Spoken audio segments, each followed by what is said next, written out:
Okay, is this thing on now? Yeah, it is. Alright, cool. I'm gonna go ahead and say it looks like the, that little overlay thing that I made, it's just a little bit off now. I think that looks better. Like 90% sure that looks better. Anyway, sup. Let me switch my display. I had originally planned on having a guest over today. Let's center that a little bit better. But unfortunately they bailed. And then I had a backup guest. Well, I'm not saying anyone's a backup, but I invited someone else, and then they also were like, actually, I can't do it. Which is cool. I kind of needed to, like, devote some time to just sitting down and grinding kill confirms that I drop all the time, so it's not the worst thing. What I really need to do is find this, and let's rotate 180 degrees. There we go. Yeah, I use the same webcam for my hand cam and also the actual, like, just regular player cam that I was using when Big D was over last time. But obviously, when it's like pointing down, it's like upside down, so big flip was necessary. Anyway, there's a few things that I want to really work on that I don't get nearly as often as I should. Zero Suit Samus at 70% below this platform, for those of you who are well versed in Sheikisms, may make you think, damn, is he gonna go for updraft? And you'd be right. In particular, I think that this is a kill confirm that's kind of like easier on humans than it is on a CPU that's always DIing out, because I'm setting her to always DI out, which just makes it the hardest to follow. With a human, if you manage to cross them up, it's like really easy most of the time to react to their cross up, and you can like kill even earlier. Whereas with the CPU, it doesn't matter if you cross them up, they'll just like DI out on the cross up. So it just makes it really, even though they're always DIing the same way, it's super tough to follow like a fast faller with perfect DI. So I'm gonna just hopefully show you what this looks like. Do I have stale moves on? Yeah. So first off, that's the main thing that I really want to practice is actually getting the fourth hit on the platform. And see, look at that. That's the cross up. She went behind me. A human who sees that happening, maybe they might guess it, but like most of the time it looks like you're gonna go to the right. So they're gonna be like, all right, I got a DI to the right. I actually sent it to the left. She would have gone straight up. It would have been easy kill. But yeah, it's also sometimes hard for me to react to the cross up. Yeah. That time I was able to react. But point is, you need to get like perfect dash and then jump and then double jump height. There's just a lot of things that can go wrong with this combo if you're trying to kill as early as possible and on like a character. I don't even think that she's matching air dodge actually. I think that that's why this is easier than it should be. Because I was gonna say I did not feel like I got that first one properly.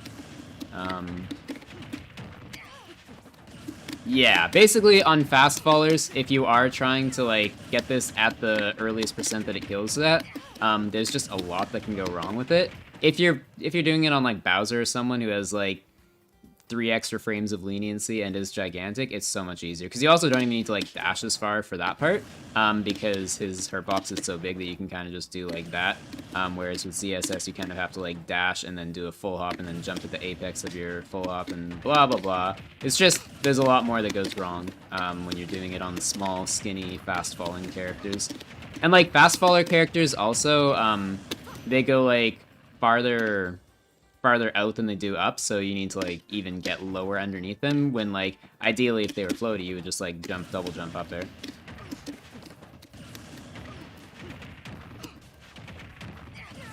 Yeah.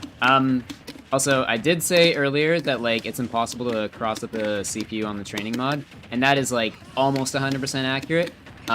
You kind of can. If you're like perfectly ambiguously inside them, Sometimes the training mod gets confused and DIs the wrong way. I think it's the same thing that happens consistently with Sheik's down throw, where like DI out actually gets interpreted as DI in. That time I thought that I crossed her up actually. And that time I didn't think I crossed her up. Is she actually air dodging? I feel like I'm getting this more than I usually do. Yeah, she is. Okay. Is she air dodging the second one though? If I can even get her up there. Yeah, that was an air dodge. Okay. Kind of hype.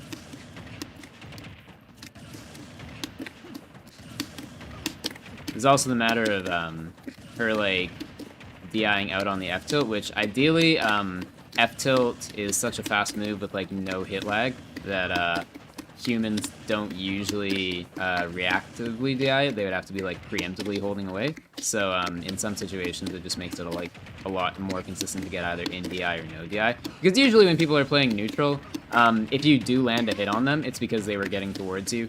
So they're more often than not holding in. Or holding nothing, or I don't know. There are different ways that people like option select it. Like some players who are very astute will like during the end lag of their aerials and stuff, they'll like hold away, whether it's like intentionally to get away or if like, okay, if I do get hit, I want to make sure that I'm a regular DIing away. So there's all sorts of ways that people like try to more consistently get correct DI for combos. The cross up. Cross up is actually bad, by the way, for like optimizing it, just because like dashing backwards is marginally slower than dashing forwards, just from like an acceleration perspective. If I like go forward, how can we show this? I don't know. Just like the animation, look at it. That was 5 frames, and she's already like going hella forward. Whereas like if you do the backwards one, see how there's that like turnaround animation first.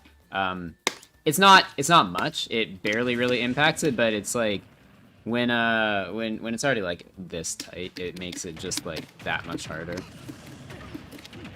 Also, for anyone wondering why I'm like having issues getting the first thing, this is a full hop IDJ, so this is like literally the entire reason that I use tap jump. So if you jump with tap jump and then also jump with a button jump, like within the timing of jump squat, you'll get a full hop and then double jump right away. And if you try to do this with only one button, like just like tap it twice real quickly, here I'm starting jump squat, but if I let go of this and then I press it again, that's how high I start my double jump. See how like just in this particular view, Sheik's foot is like just above that blue diamond, even though that's kind of like just a trick of perspective. Versus if I do tap jump and then also button jump, you'll see the first airborne frame. This is where the double jump is starting, and she's like way higher already, and that's how you get that. And then in order to get the up air to actually land on the platform, you go this, then this, and then I think it's either this frame or the next one that you have to. No, it's the next one. Yeah, so this, then this, and then this frame, you want to start doing up air.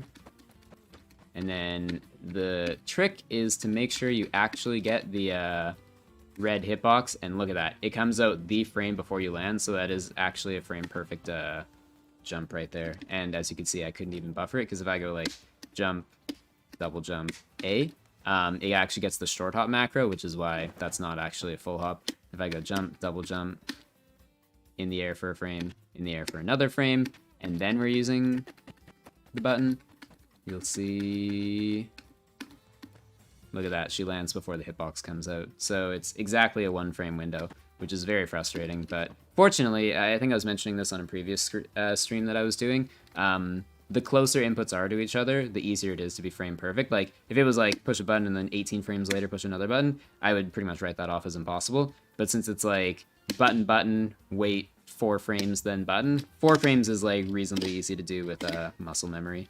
Something like this. In fact, this technique is literally why I used to use a control scheme that is, since I've learned, not actually legal, where I would bind this button right here to up on the analog stick, so it would essentially be like a duplicate of this button. The cat's coming. Hello. She's here now. Oh, okay, bye-bye. Oh, you can still see my face? Oh my god, yeah, you totally can, because this is shiny, because I actually, like, took a rag and wiped it off fairly recently. Kind of dope.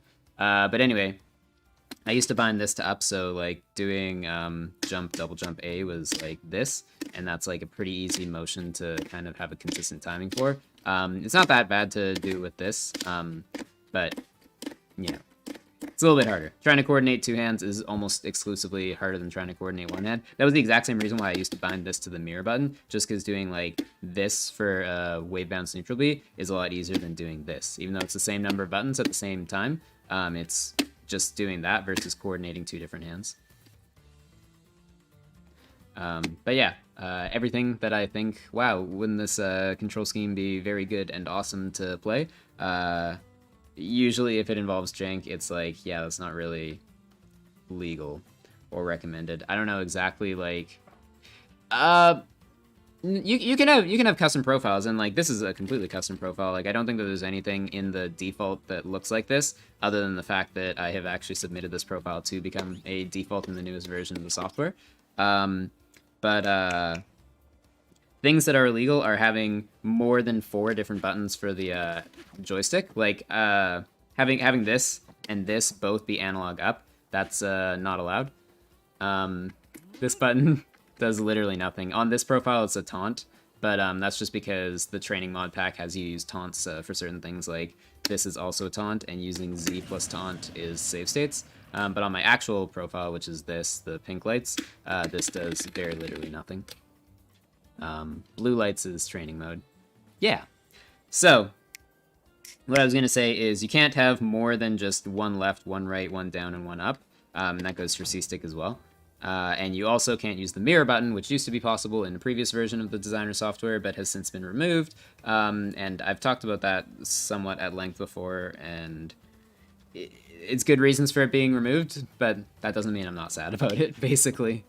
But like everything that you could do with the mirror button, you couldn't, or you can do everything that you could before. It's just like a little bit harder. Like I don't know. I don't go for wave bounce neutral specials in neutral nearly as much, just because you can even already see I'm like I'm not warmed up really, but the aerial version is still like effectively the same difficulty to do.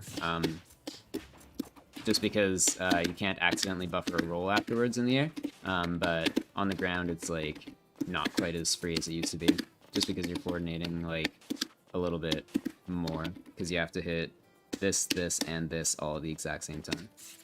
Anyway, movement is not actually what I'm practicing right now, though.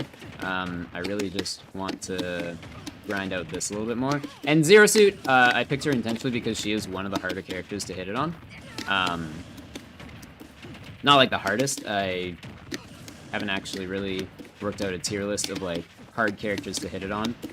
But I would say that in general, it follows pretty much what you would expect for who's easy to hit with this combo, where it's like if they're like Bowser or Rob or DK or something, then they're like pretty easy to hit with this combo. If they're, I would imagine Pichu's probably the hardest to hit with it. However, I haven't really practiced it on Pichu, and also there's probably no point in practicing it on Pichu because like any window-based kill confirm is like, don't bother trying it on Pichu because they'll just like damage themselves out of the window. Oh, and I think that I was like having a conversation with someone in the Sheik group chat a while back about whether or not it was possible to cross up that second up air, and I was like, I don't think it is. It might be, but it's tough. And as you can see from the fact that I just crossed up the second up air, it totally is. I was just wrong, which is kind of poggers. Surely you can reverse engineer it to add a mirror button. I mean, it's easier than that. I still have the old version of the software. I could add it in, but I don't want to do that because, one, I am a representative of Hitbox products. You might know that by the fact that HB is my prefix on Twitter.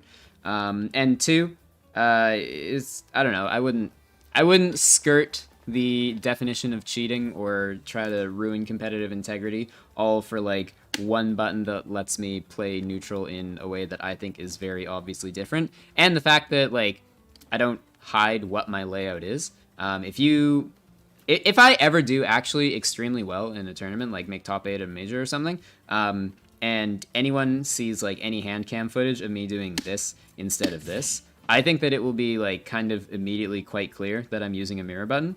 And maybe it's not like everyone's gonna see that and be like, holy shit, he's using mirror button. But like, if at least one person is like, that doesn't look like the buttons that he pushes when he streams, then that's kind of like a dead giveaway. So, yeah, basically, cheating bad. Try not to cheat. If you really want to, and you don't actually end up doing very well at tournaments, I mean, like, again, there could literally be players who, for the entirety of Smash 4, had, like, a SDI macro in their controller that allowed them to get out of, like, Bayo combos way easier.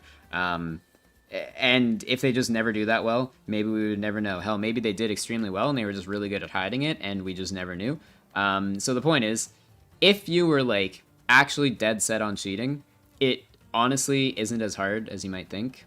Like, I'm not talking like that controversy where the dude, like, made a particular controller port Pichu costume just be buffed. I mean, like, really small things, like tiny illegal controller mods. If you really wanted to, you totally could, and I'm sure if you don't do very well, no one would ever notice. The thing is, if you start doing extremely well, eventually someone's bound to notice. So it's like, cheating just really doesn't get you anything because, wow, you can do better up until a point, and then you either have to risk getting caught or stop cheating, so might as well just, like, skip the cheating and do well, or play properly right from the start.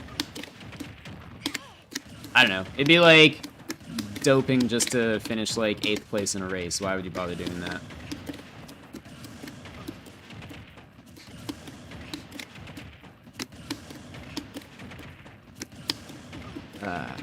Blew up the frame perfect.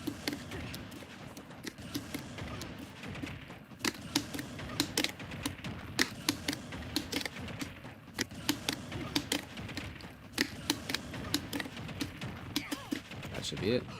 Yeah, there we go.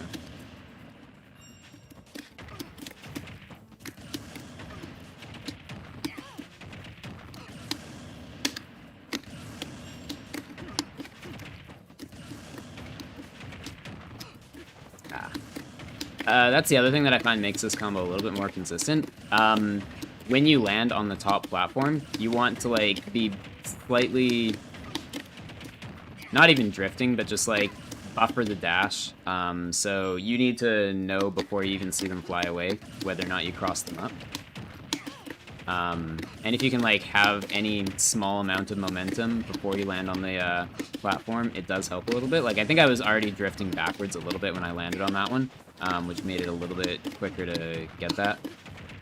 Generally, I try to be drifting a little bit when I'm doing it from this side. I try to be drifting to the left so that it's, if they do end up going to the left, which is technically in my control, but it's kind of tricky sometimes, then I'm already drifting a little bit to the left, so I have that small head start, and if they go to the right, then I'm dashing forward, so it's a little bit easier to get.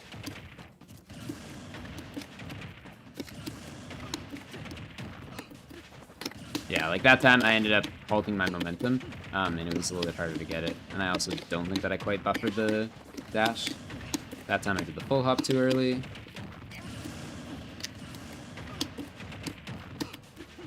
Yeah, that time I was drifting too far to the left, and I think that I just didn't have the ability to make it over to her. Another way that this combo can not work, I'll try to, like, do it wrong intentionally, is if you do the double jump too early like that. I actually got, like, the rare cross-up on that one, I'm pretty sure. But if you basically do, like, either short hop double jump or, like, early double jump like that, they won't actually die. What I just did there was, like, jump at that cadence, but you need to, like, be at the top of your double jump and then do it again. So, I don't know. I think that this combo is, like, actually incredible, and I really want to hit it more. It's just that because it is difficult, and also up until now I haven't, like, seriously practiced it that much, I pretty much always opt for raindrops instead. But on some characters, I'm just very bad at doing raindrops, and also Zero Suit is at 70 right now, which wouldn't even be raindrop percent. Like, she doesn't go nearly high enough for that to work. So it's literally, like, to my knowledge, the earliest realistic kill confirm that Sheik has, which is kind of sick, because I like Battlefield anyway. That wasn't going to kill it yet. I did the double jump too early. That'll kill.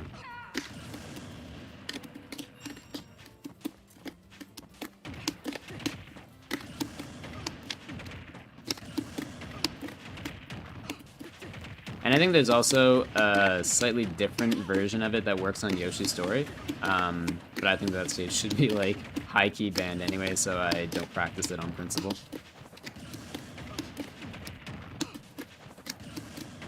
I am going to a tournament on Vancouver Island in the middle of July, though, so I'm maybe going to practice it for that tournament just because it will be legal. And while I don't intend to, like, pick Yoshi's Story, I also don't think that it's something I really want to ban.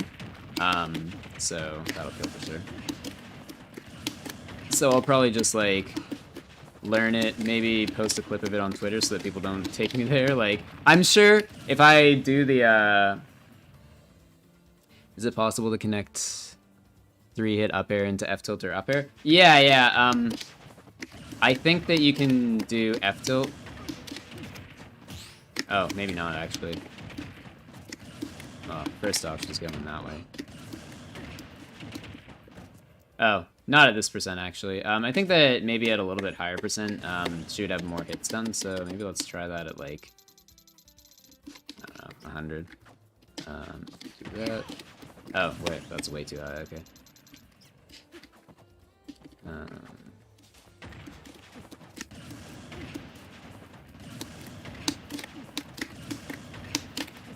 Okay, that's actually way too high as well. Wow, a little bit tight. Okay, so yeah, that's true. But, like, you don't actually get that much off of it because, first off, at this exact percent, I'm pretty sure you should just, like, always be able to kill with the updraft anyway. Let me see if I can... Yeah, you can't quite get a down smash either. You might be able to get a turnaround down tilt.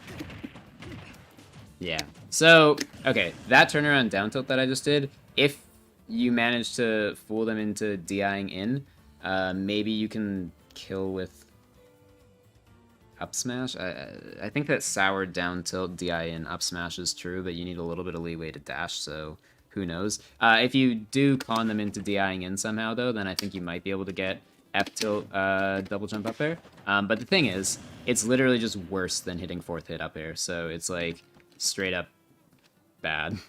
I don't know. I fooled around with it for a while because I really thought that it did have potential, and maybe like at some percents before this, there might be like some benefit to doing it. Specifically, actually, I think that is a good point. Maybe at like significantly lower percents, like we're talking significantly lower,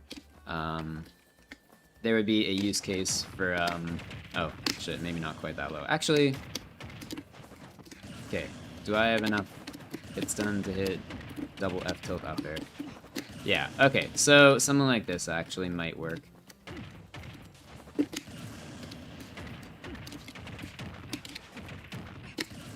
Where you could do, like,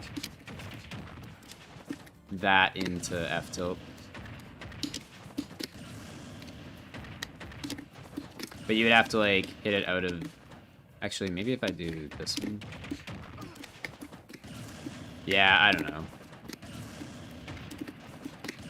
Can I even get that? No, I think it has to be 2 F tilts. Or 1 running F tilt. Running F tilt dash up there? Man, that is, like, either impossible or tight. Okay, it's very just tight. Yeah. And then the thing is, like, you don't actually have much hits done at that percent, so... I don't know. I think that there's just, like, always better low percent combo routes than that anyway. As you watch me do, like, nothing. But, yeah, I don't know, like... What would I even do off F tilt at this percent? I don't think that I should be using F tilt at this percent, but, I think that if I did hit one, it would probably be frame trap with a nair on air dodge. And then try to just get them to that percent into whatever. Actually, maybe I would do F tilt up air here. I think that because Zero Suit is tall, actually, you can, like, if you fast fall it at the right time, like, expecting to miss, you can probably hit the landing hitbox. Yeah, like that. But yeah, I do kind of need to work on my low percent combos quite a bit as well. Especially against fast fallers. I think against floaties, my low percent combo tree is solid enough that I'm happy with it, but definitely not against fast fallers. But anyway, I still do not believe I am nearly consistent enough at updraft to be comfortable, like, counter-picking Battlefield and being like, yeah, I can totally get kills off of this. Or at the very least, I don't care as much if I can get kills off it. I care about making my opponents treat it like a ding-dong, where they're like, damn, I'm at 70%. Looks like I gotta just jump around on platforms and not play proper neutral, and that just gives me, like, an insane amount of, like, free stage control. But yeah, let's try doing it from this side. I'm sure I'll just mess it up like a billion times in a row.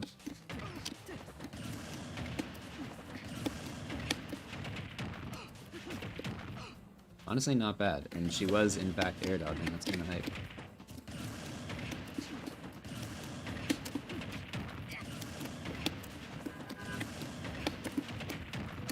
Oh my god, that was a cross-up. Wow. That was a cross-up. Wow. That one I kind of expected just because I did the exact same motion like 3 times in a row.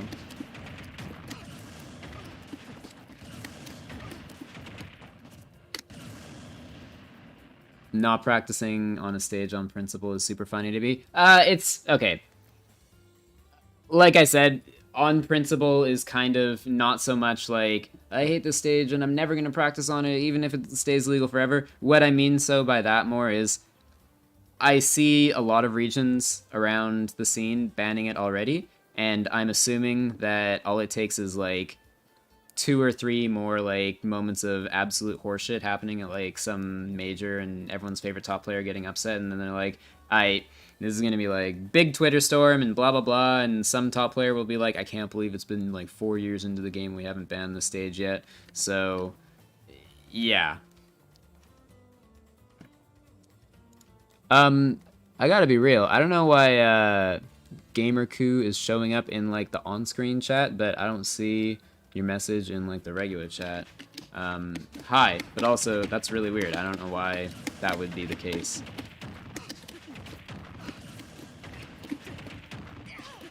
What does Streamlabs API know that I don't?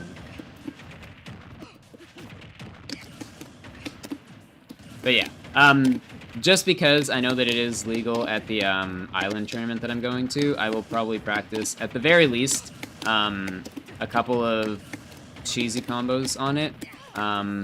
For the most part, I actually do get it on rotation sometimes, so I'm not opposed to playing on it that much.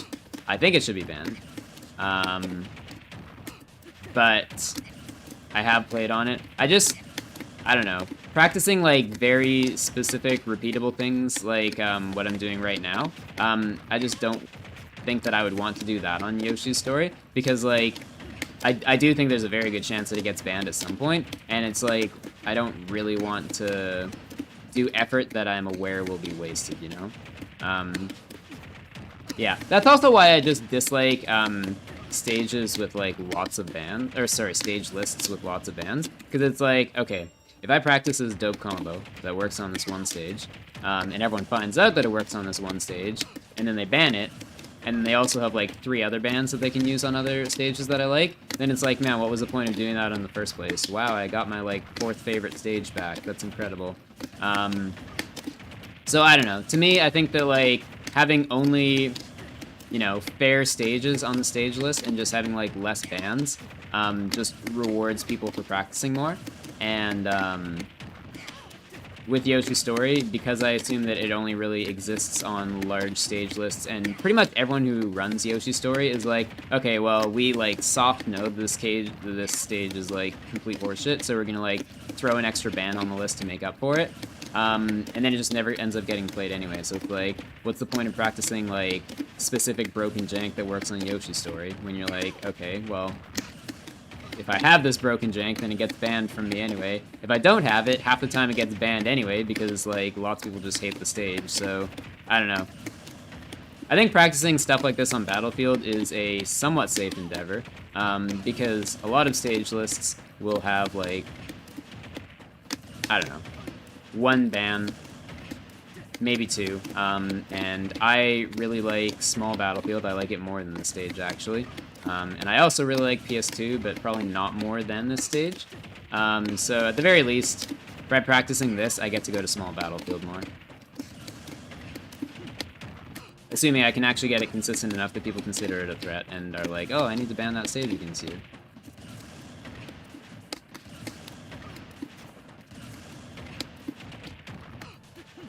That was close. That's... Wow, I really didn't think that one would work. Honestly, I think I could, like, turn this up to hard mode. Down and in is probably the hardest air dodge direction to hit.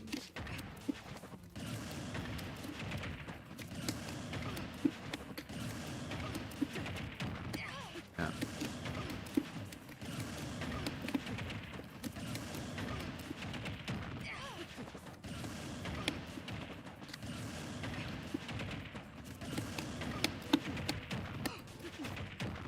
Okay, there we go.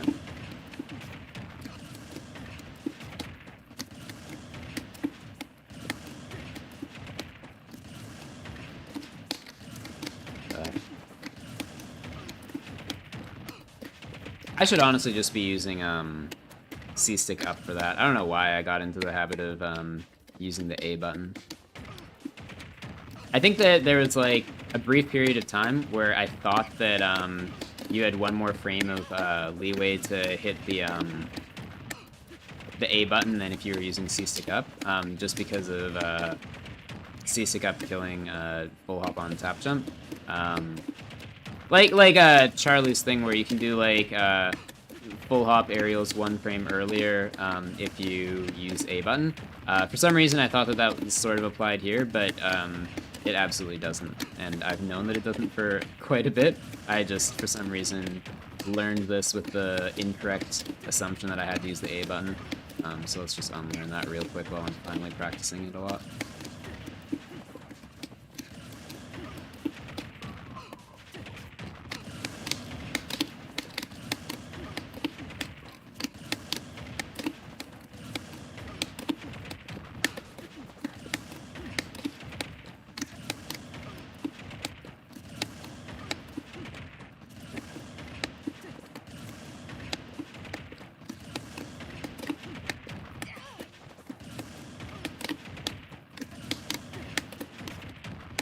There is also, like, the fake version of Updraft, and when I say fake, I mean it's, like, the exact same combo, where you, if you don't have tap jump, you can do, like, I think, short hop, 1, 2, okay, wait, 1, 2, I think it's on your third frame, you do a double jump, and I think, no, it's fourth frame, I guess.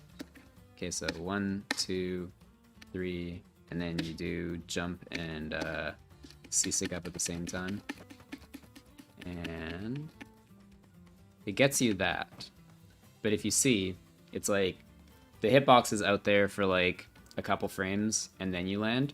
And every frame after the hitbox is out that you don't land, that's like one less frame that you have to chase back up to your opponent. So it technically lowers the theoretically possible window. And I want to say that with this fast faller at 70% doing DI out guaranteed and also diagonally down in air dodge, I think that it would be completely impossible to actually hit the full combo on her if you aren't using the tap jump method.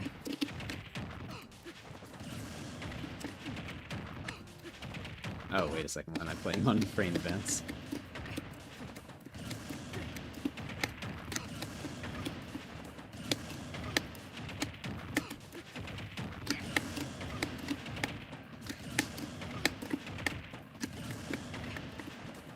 Yeah.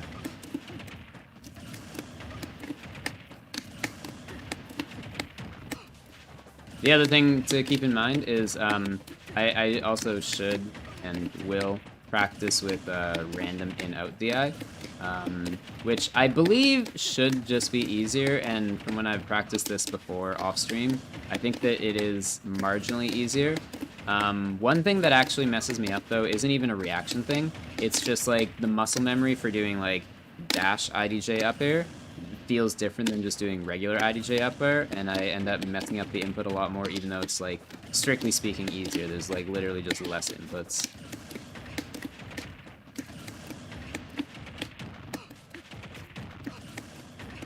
You know what else I should be doing right now? I should be practicing crossing up these up airs. Because I want to say that, like, a lot of people, Nick in particular, that was the cross up, I did kind of like a left, right, left while I was in the air.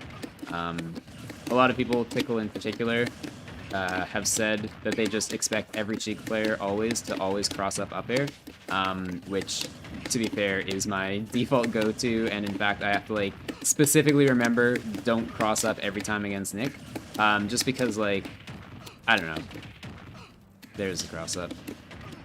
A lot of people don't see it coming, even though Nick has correctly acknowledged that, like, every Sheik player goes for it all the time. And maybe, like, some Sheik players kind of mess it up sometimes and don't get the cross up.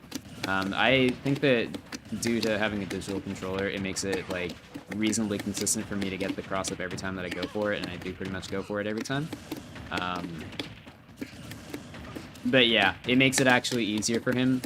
So I need to remember to not cross up. But the train of thought that I was going on with that was this in particular. That was the accidental CPU cross up, by the way. He shouldn't have died from that. I think that I double jumped too early.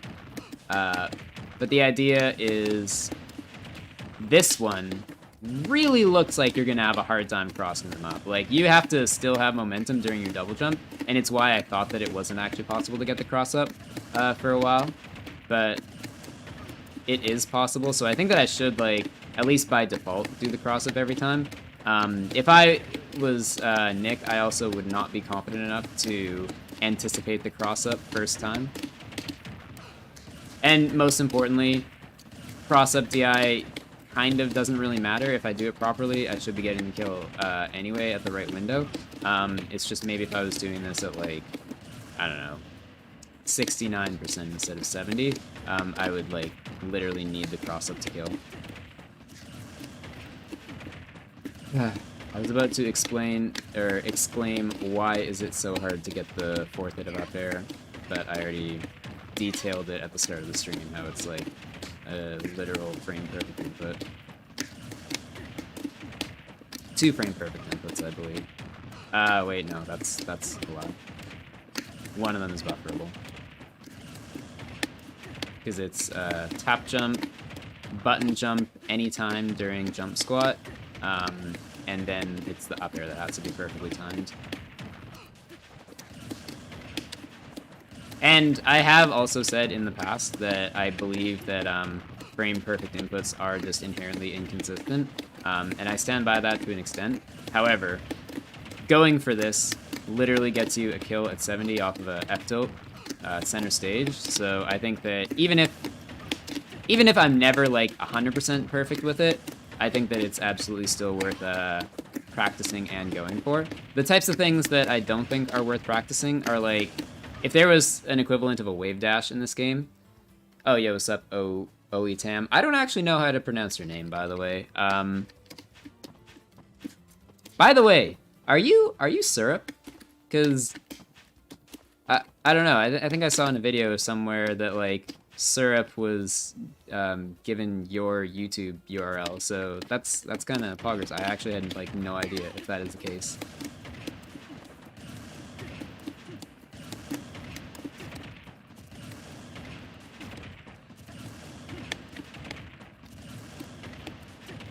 Yeah, pretty much because bowling. Like, it's not literally guaranteed to be, like, inconsistent. It's just, like, I don't know. In order to make it, like, really 100% guaranteed, you would want to have, like, the timing between when you press the 2 buttons be, like, as close to exactly a 60th of a second as possible. Or in this case, because it's, like, 3 frames later, as close to 3/60ths of a second as possible.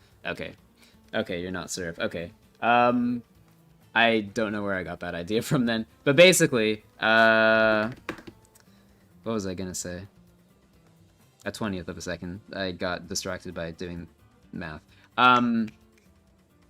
If you're as close to a 20th of a second as possible, even if you're like 1.001 20ths of a second, most of the time that'll work, but depending on, like, where in the polling window you hit that, maybe then it'll register as, like, 4 frames late instead of 3 frames later. So I think that with enough practice, you can get, like, really damn close to being 100%, but just because of the nature of, like, it being, I don't know, some, like, infinitesimally small window, I'm sure that's not actually, like, the correct use of that term, but it's like unrealistically precise to get frame perfect inputs 100% of the time. I think you can probably do like 99 if you're really, really good and like practice a ton and have like a very specific set of movements for it. But 100 to me just, it doesn't make sense practically speaking to assume that you could do 100% on a frame perfect input. 2 frame windows, absolutely you can be 100% consistent. Oh yeah, the last thing that's not actually difficult about this combo, but sometimes you need to keep in mind, is you can't do full drift double jump up air if you do the up air immediately. You need to like double jump and then up air. Like if I do jump and up air at the same time, even though I was still holding left, see how you like lose your momentum in the air? So you have to like do a slight delay between the two of them, which is like not really a big deal. But sometimes if you're like, oh shit, they went a little bit lower than I thought, I'm gonna compensate by doing the up air a little bit sooner, then you just mess it up. That'll go. I do the save state load before she dies, just because if they're like tumbling into the background and you do the save state reload, then you have to wait for them to finish their animation before they show up.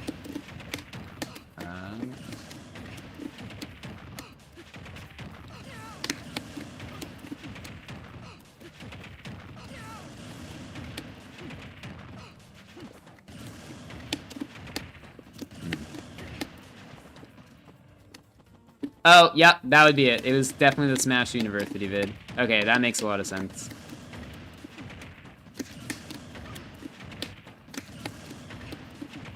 Shoutouts to Smash University. Big fan. Okay, there we go. I did it just to show you. Generally speaking, I like to think I know whether or not it would have killed. That one that I did would not have. That was because I double jumped a little bit too early on the second one. That definitely killed. If it sparks, it like 100% super kills. I don't think that I've ever gotten a spark on the second up air and had it not kill. And remember, this is with like guaranteed correct DI. If you're assuming that they might like DI wrong, then it's even easier.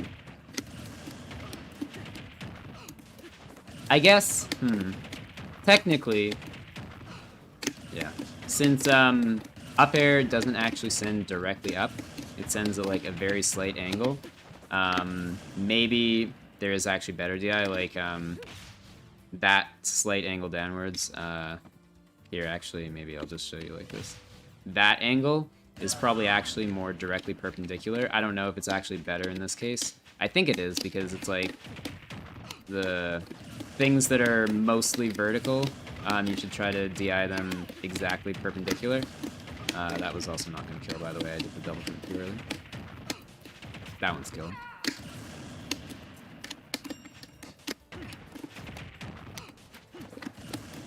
And that time I got the zero drift up there. That one only killed because I got the fake cross up. I don't think it should have killed. That one, I actually don't know on that one. I think I also got the fake cross up on that one.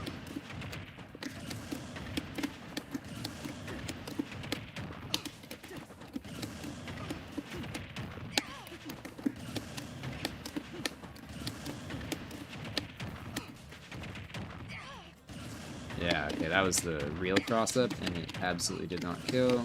I did that one. I think this combo also, by the way, works, like, marginally better with, like, a tiny bit of rage, or even a significant amount of rage. Obviously, it changes the window where it, like, starts killing it. Maybe let's just YOLO max rage, not that that should ever happen. And honestly, I bet it would kill as early as 50. Actually, it might even kill earlier than that. Never mind, actually, that went a lot lower than I thought it would.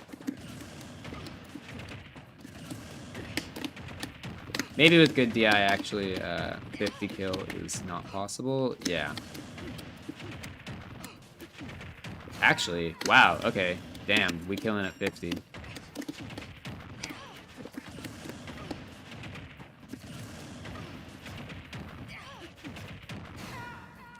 Yeah, that wasn't even, like, far from killing. Maybe it actually goes earlier. Okay, maybe I believe Sheet group chat that it's, like, a 40% kill confirm on the right characters. If we take the liberty of saying that 48% rounds down to 40. Eventually, though, with, like, correct BI, I don't think that it should be possible. That was a fake cross-up BI.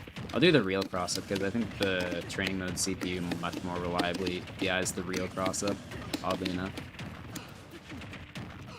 Yeah. We might have found the limit on when it will actually kill.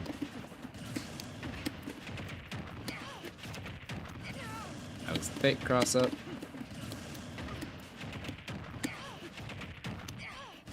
I think I could have squeezed a little bit more distance out of the pull hop there. Yeah, that one seemed pretty close to the apex. Yeah, now I'm just trying to, like, delay it so much that the up air isn't even true. Okay, so it's not killing at this percent.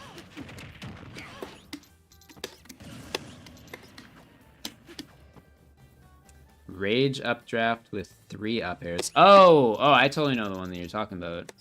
I lied, I don't know the one that you're talking about. Is that gonna be like...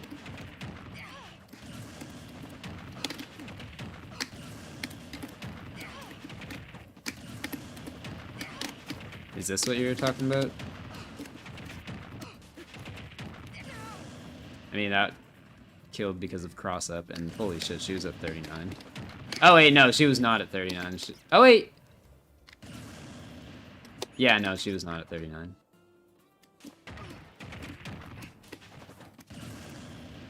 What's with the hype around flatter controllers over pro controllers and GameCubes? One of these boards, rectangles, as they are called. I just think they're better. Like, in terms of reliability and also cost and, like, fun and everything, I just don't think that there's really much reason to play a traditional controller. And when I say cost, I mean... This one in particular was, like, extremely expensive because I got, like, every single customization option under the sun and also commissioned a piece of art. So, ignoring this, like, the, vanilla Smash box, like what I have right here, inside this bag, these things cost, I forget the exact amount, but it's, like, I don't know, a little over, like, $200 US or something, right? In my lifetime of competing, I have probably spent upwards of, like, definitely upwards of $1,000 on GameCube controllers and, like, related services and mods and stuff, etc. And the thing is, that number would just, like, keep increasing as time goes on because they just notoriously, like, don't last very long. If you just refuse to SDI or something, then, like, maybe your joystick will last a little bit longer. But, like, eventually you still need it replaced, and I don't know. Pretty much everything about a GameCube controller just, like, isn't built to last. It was built to be, like, cheaply manufacturable, blah, blah, blah. I know that, like, Panda is coming out with that thing that they're like, this is the last GameCube controller that you'll ever need. But realistically, that'll also probably cost about the same as what a Smashbox costs anyway, so I don't know. It seemed weird to me at first. I was just like, man, am I really going to give up on playing on something that's, like, super easy, basically fits in your pocket, is intuitive, and learn this weird-looking thing? But this is honestly, like, so much more intuitive than you really think it is, and I don't regret it. It made me really think, like, man, who would even want to play on an analog joystick anymore? That just doesn't sound fun anymore. Yeah, Ouch got one as well. I don't know. I think that it's, like, super worth it. Hey, if you're gonna buy one, use the link in the description. You get no discount, and I also don't get a kickback. It's just for tracking purposes. But yeah, there's no way this will kill at 30. By the way, can you tell me what the triple up air rage one is? Because, like...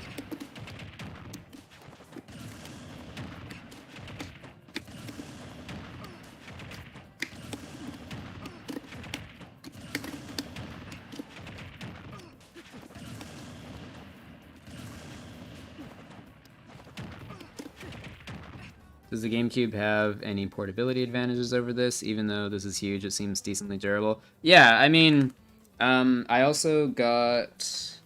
Where is it?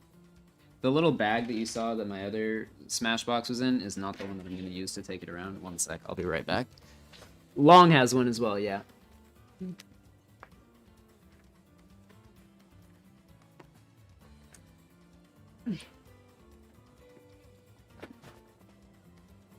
This is the case that I have for mine. It's still soft, so you can like fold it up and put it into luggage or whatever, but when it's in there, it like keeps its shape decently well. And I still wouldn't like throw this around or anything, but like it definitely is some like peace of mind, and it has like a nice shoulder strap, so it's easy to carry around. And it's definitely got like padding on the side as well. So again, it's like it's not a box, like not a Smashbox version of the word box, but it's not like it's not like bulletproof or anything. It's not like a hard suitcase that you can just throw around. But even then, if I had this in a suitcase, like a hard one, I wouldn't throw it around anyway. This is why I stopped using wires, by the way. I'm getting murdered by this cable management.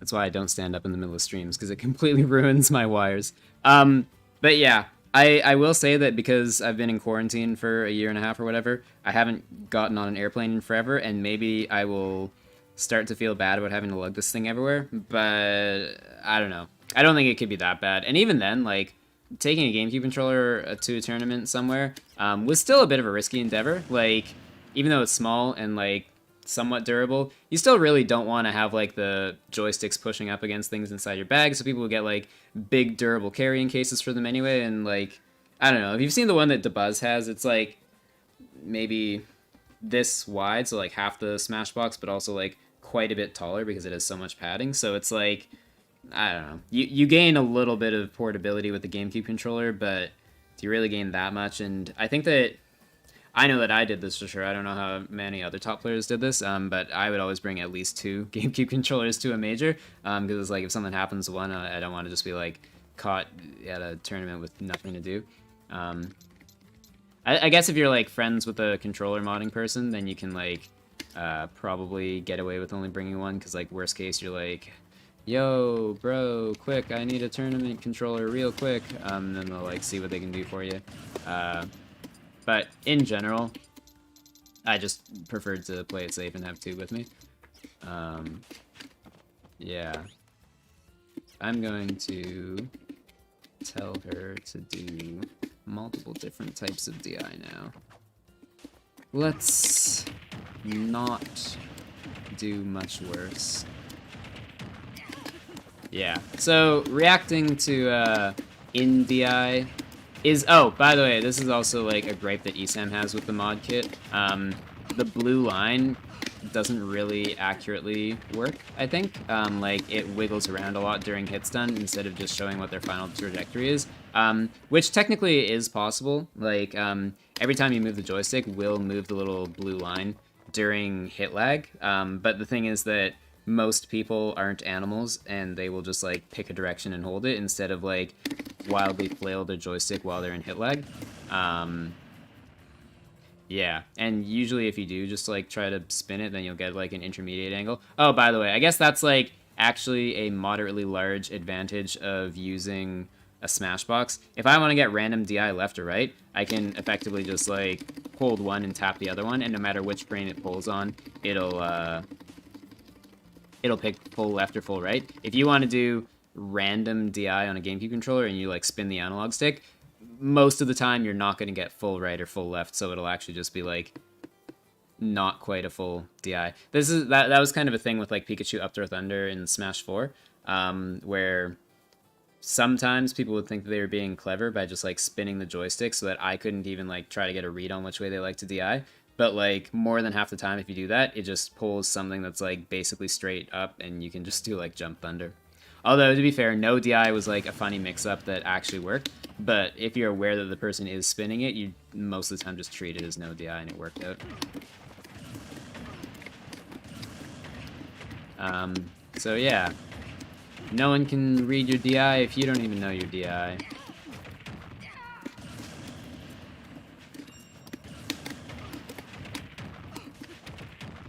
Yeah, I think that is actually a legitimate concern about the random DI that I'm experiencing right now. If they do go straight up, usually I like have the dash buffered anyway, so I need to like double jump to course correct. And as soon as I notice, it's my instinct to double jump, which will actually get me the double jump too early and then not kill off the top. Yeah, that time I got wrong DI on the second up there. I think that should kill regardless of DI, yeah.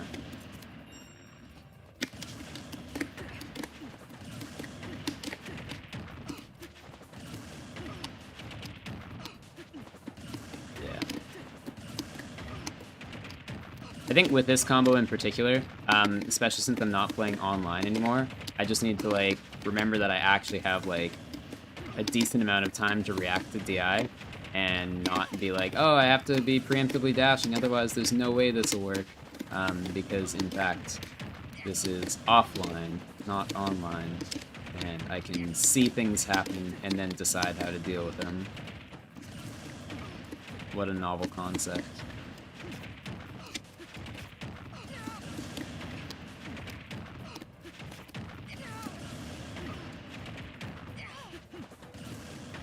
Oh yeah, that was the no drift double jump up there.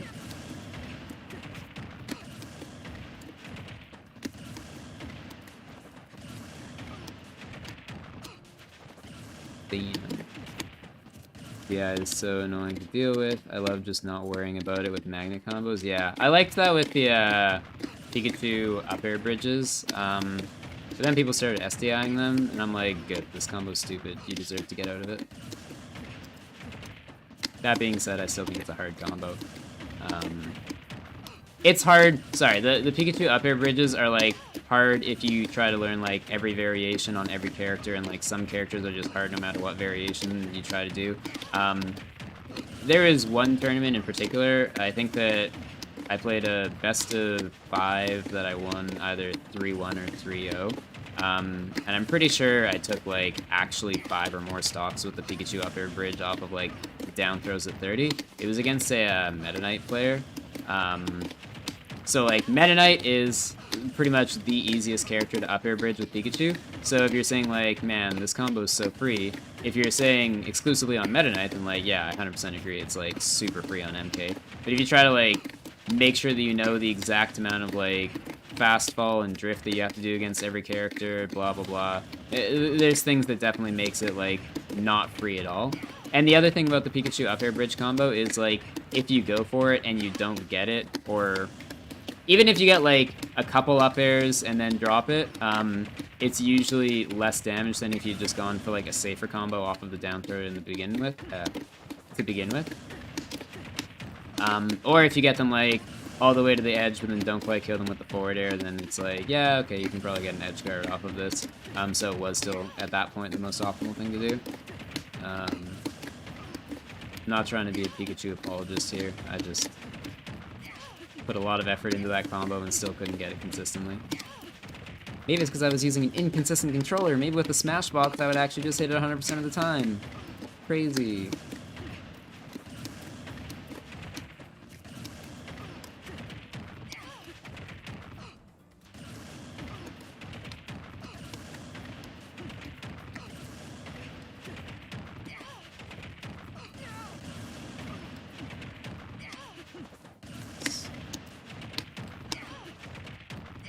I think I have an easier time reacting to the, as I say that, I failed to react to the F tilt. Yeah.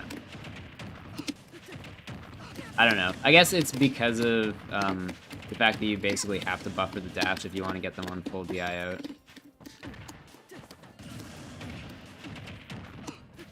Also just the fact that I think that F tilt has more end lag than up air has landing lag. I should hope that the cooldown for normal is more than the landing lag for aerial. But hey, it is ultimate.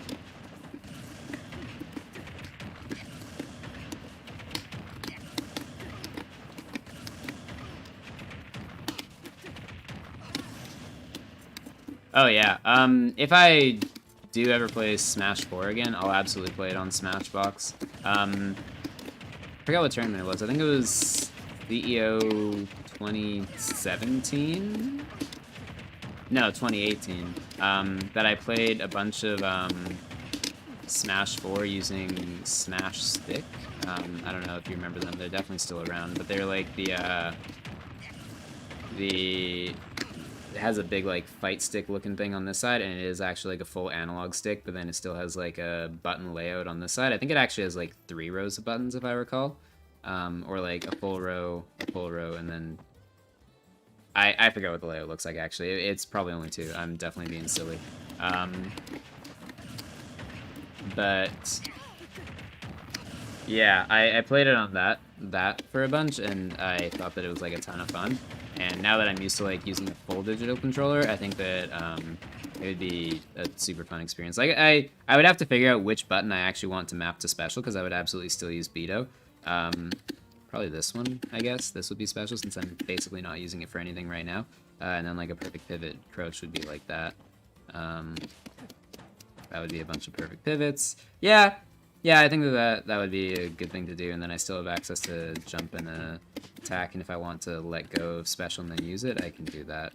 Although I would have to remember to use my my gross ring finger for special. I don't know if that's a good idea. I guess I could maybe make this button special and then have attack and jump, which is like just super different from my ultimate control scheme, so I don't think that I would do that to myself. That would be really weird.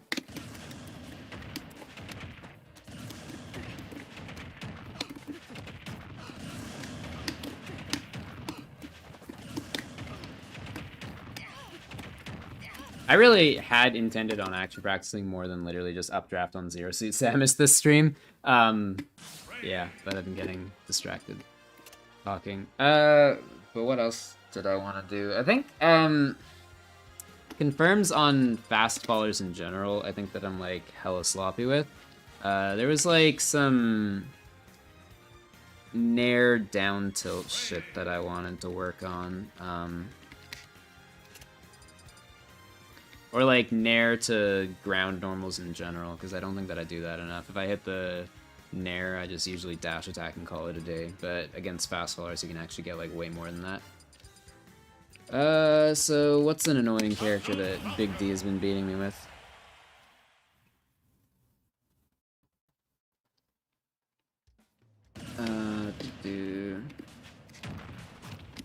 Okay, so with DI in... Yeah, basically, it's Nair, dash up, down tilt. But I guess with DI out, he actually totally lands before I can get it, and with DI in, he actually goes too high, so it probably needs a little bit more percent on him. Because I think that you should be able to get that at, like, tipper down tilt up smash percent. So let's first off just go with DI out for now.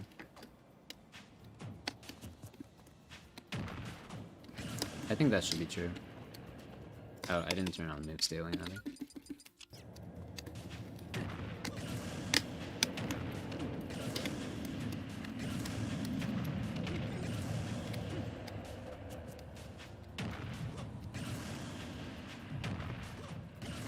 Yeah, maybe not quite this percentage. Because, like, normally what I would just do is that, which is, like, free but not optimal. That was a mistech. I think I should turn off the mistech, actually, just because it might make me believe that I got it when I didn't. Let's just do those.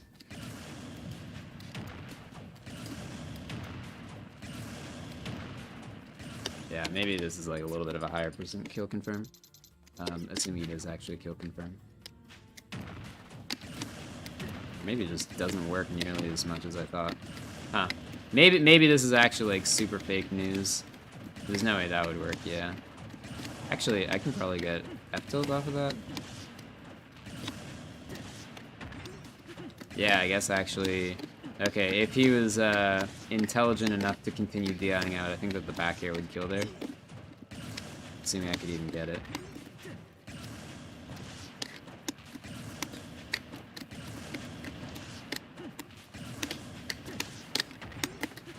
Yeah, this is way too strict for it to even be a good idea.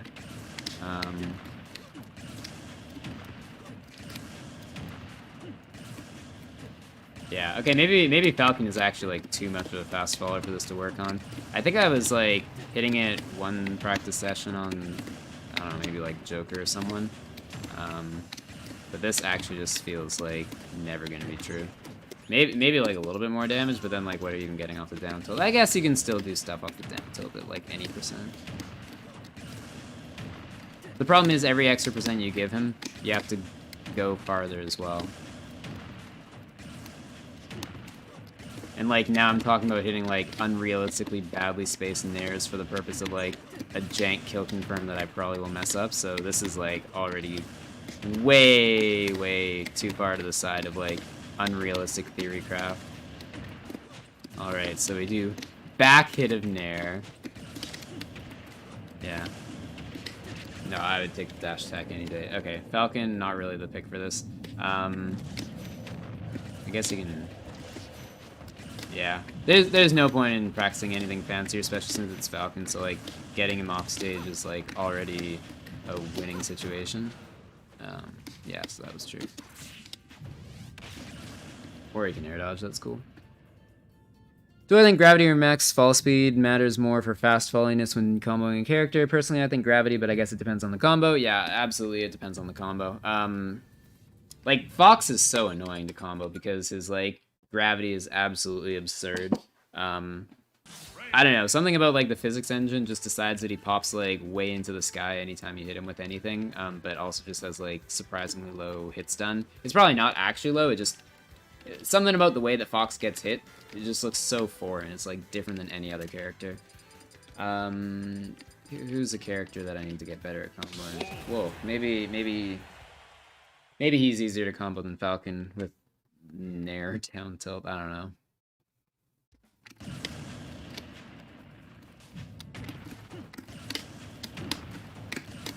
Yeah, this looks like literally even harder to get. I don't actually know how like Wolf and Falcon compare. Either way, this is like exactly the same where... Oh my god, yeah. Wolf actually harder to combo than Falcon. Although that's not saying much.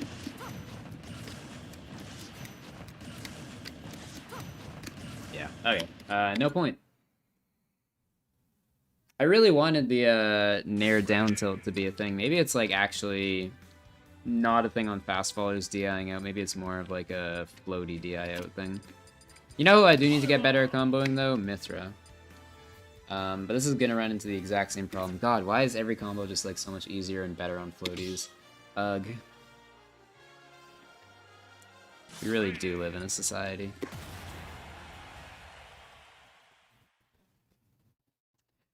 There's probably like much lower percent stuff that you can do into down tilt. I know that like with Mythra, down tilt nair actually works like just really good all the time for no reason.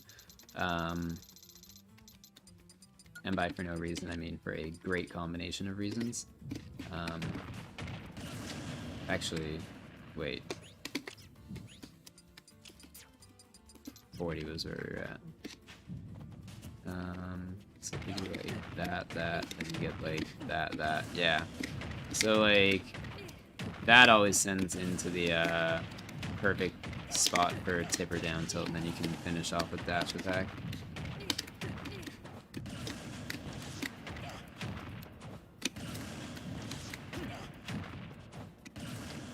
Yeah.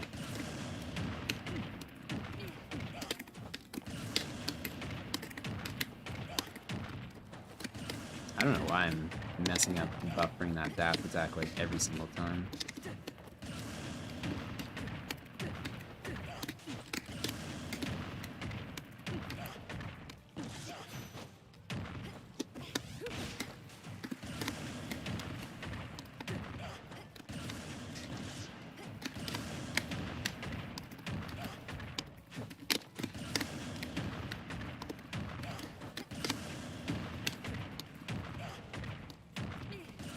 That's probably the best. Oh, that wasn't even a tipper. Wow.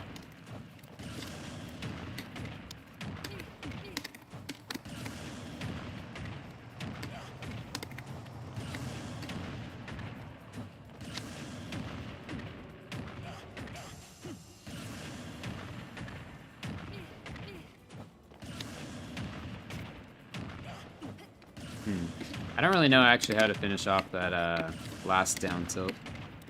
I think the like back air is a bit of a cop out, but yeah.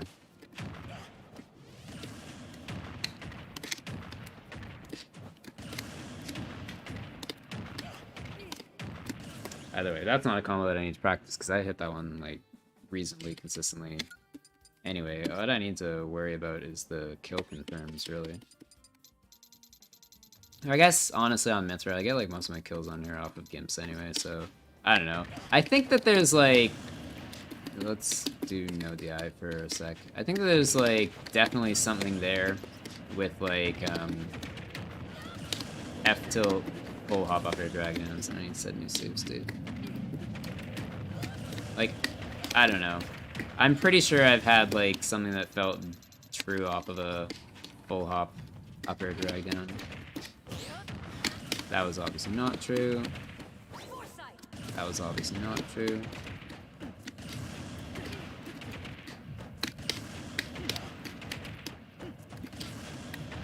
Honestly, maybe I can only get jab. Yeah. Okay, wowie, I can get jab. And then not the down tilt because she's not that light.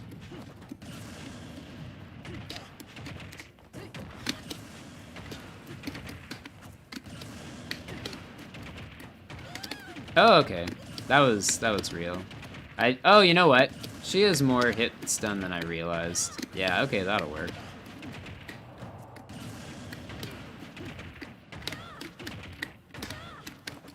Wow, I can't believe you can actually, like, kind of loop that.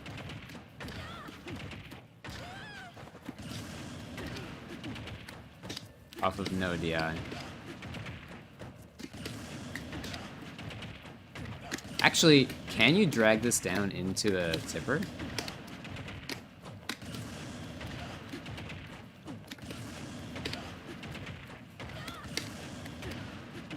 That was too early. No, it doesn't look like it. That's close though, I don't know.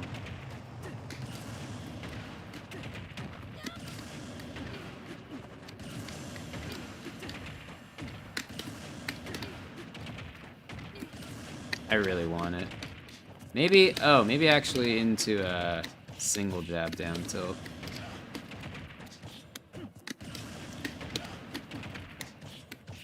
Is single jab down tilt true at that percent?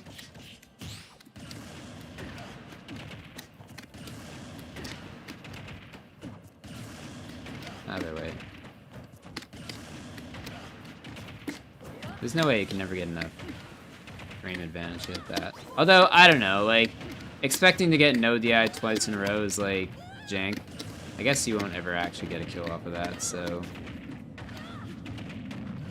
Yeah, that's not even gonna kill with, like, bad DI.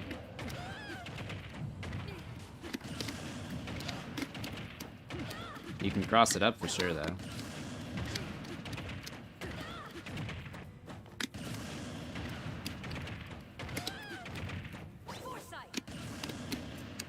Yeah, like, I'm trying to drift back.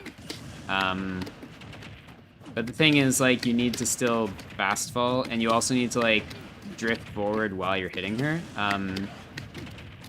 So that she actually still has, like, forwards momentum.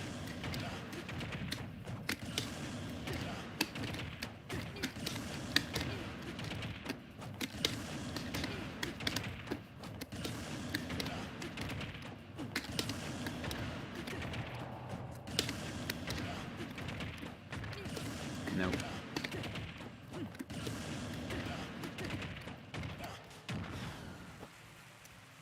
Yeah, I don't know, maybe...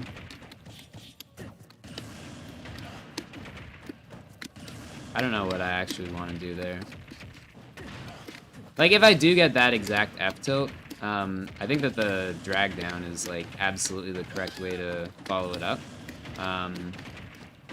Probably into the cross up, just because that's how you are more likely to get them to DI wrong. Oh my god. That looks so goofy.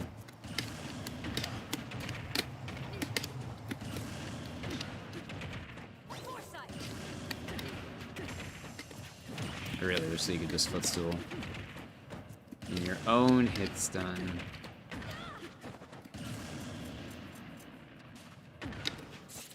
Yeah, there's no way you can get up there.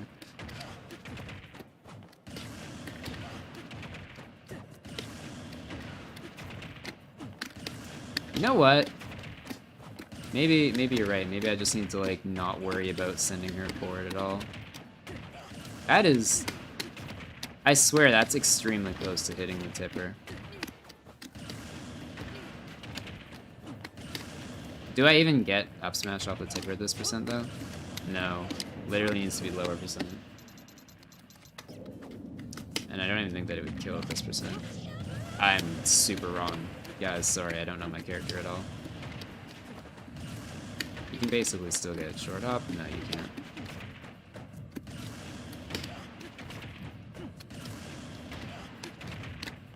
The problem is with this, she'll actually have like less hits done, so this is actually probably like not even true at this percent. Okay, and I'm just wrong again.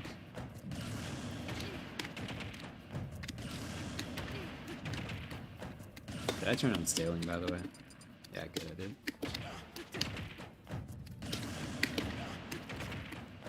That's probably like frame perfect to like not trigger the foresight but still be late enough that you can like combo it into another one. So this is like probably a fairly unrealistic combo. What would be the better option? Just back air. Double jump up air. Try to hope for the world's worst DI plus SDI combo. I still think that this has got to be like the correct way to go. I guess into a grab is probably unironically your best bet. Or honestly, even into jab. Don't accidentally cross up challenge. Or intentionally cross up.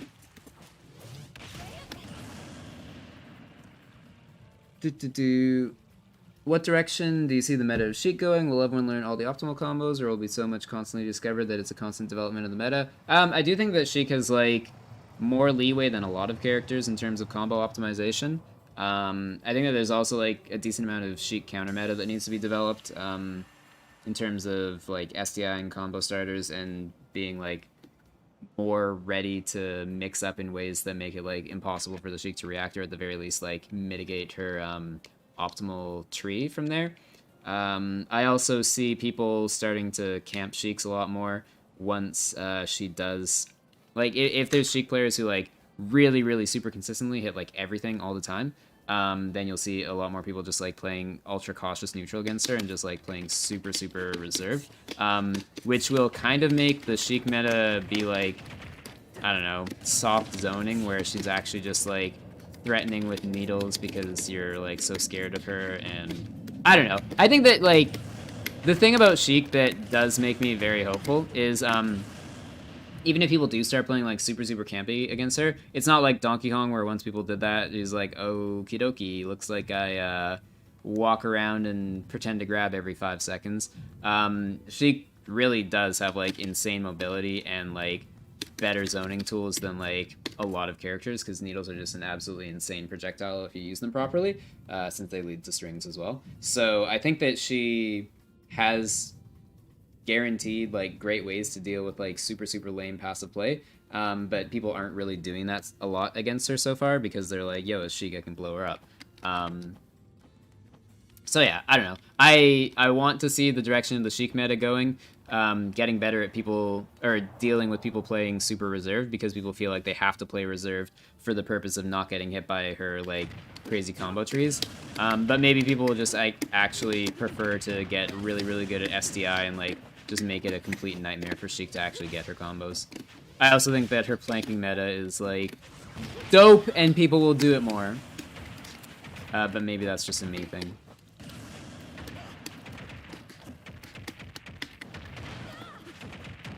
Then people will do no DI on down throw so that she can get smashed for pre-patch kill confirms.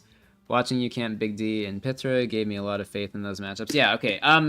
With Pyra in particular, if you have the lead against her, you probably just shouldn't lose because you should play super lame. The problem is, for me at least, and also for a lot of people, like, realistically, if you are like last stock and you're at low percent and the Pyra's at high percent, if you try to camp her, you're probably going to be scared because it's like any random stray hit could probably just like completely blow you up, and that actually just makes you play worse and blah blah blah. So I think that like hypothetically, Pyra should just basically never be able to touch Sheik, but realistically, due to fear, you will absolutely get touched. So it sometimes just feels more worth it to not play like ultra zony against Pyra and actually just try to get some confirms. Especially because Pyra is like way easier to combo than Mythra. That's another one that I want to do more, but I don't think that is ever going to kill actually. Yeah, no, never mind. That's just like big updraft. Actually, wait, can I do a drag down from that?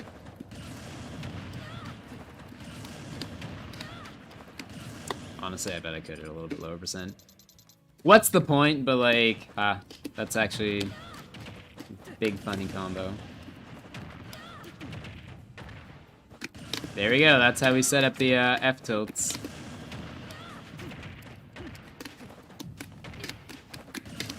Yeah, I don't think that F tilt full hop up or drag down on FD is really something that I need to worry about. Also, if I do have one ban, I'm banning the stage against Pithra because I don't want to deal with Pyra or Mythra advantage state with no platforms.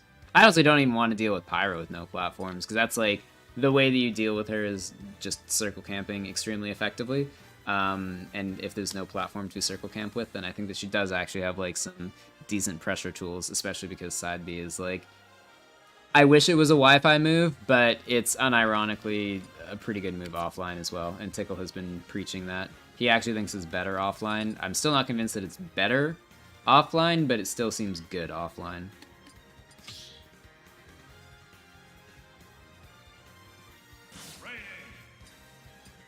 So yeah, that's unfortunate. Man, why are all the top BC players playing like difficult to combo characters? There's Tickle's Mythra, there's Ouch's Wolf, there's Big D's Ice Climbers. I guess Joker's actually, like, for as much as he's a skinny boy, I've realized that he's actually not that much of a fast faller. Like, his fake fast followiness is because of that 90% thing. So he's actually a little bit easier to combo than I used to give him credit for. I haven't played against a good Shulk with Sheik. I don't actually know if I've played against, like, any Shulk with Sheik.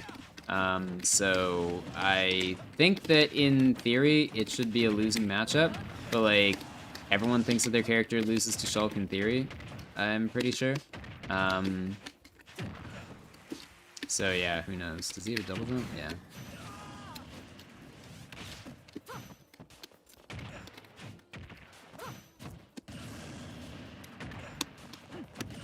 Okay, buddy, you're missing these techs. Actually, maybe I should do a tech chase practice, because I think that there should be like more consistent ways of doing things than what I've been doing, which is effectively go underneath them and assume that they'll miss the tech.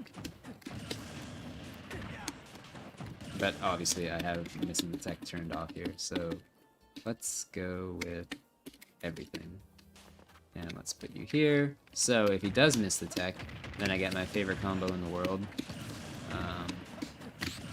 Come on, Joker, miss attack. Yeah, we love to see it.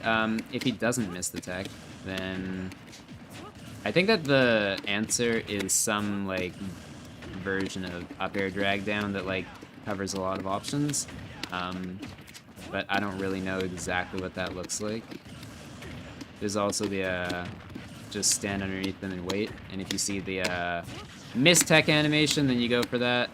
If not, then you adjust on the fly, assuming you can actually do that. Actually, that might be viable. Also, shield. That should make him shield after. Yeah.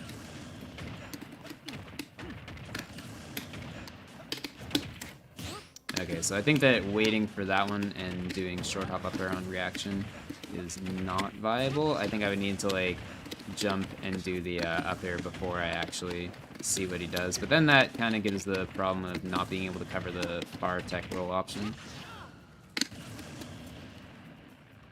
Use Beto in ultimate because I want special stick for some tech, but I also want to be able to do regular tilt stack. Oh, that's cool. I think that I like gave that a serious consideration like in early ultimate, but eventually decided that it didn't seem worth it compared to the benefits of tilt stick for easier combo routes.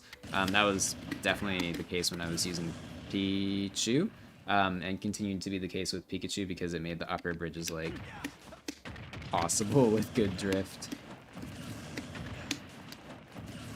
Okay, so accurately react to the sound of him missing a tech challenge. That was true.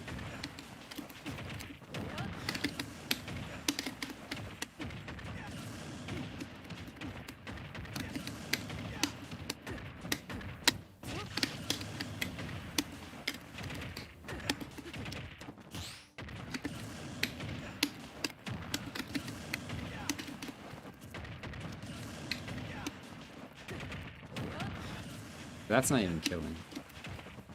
Actually, I could definitely get a F smash there.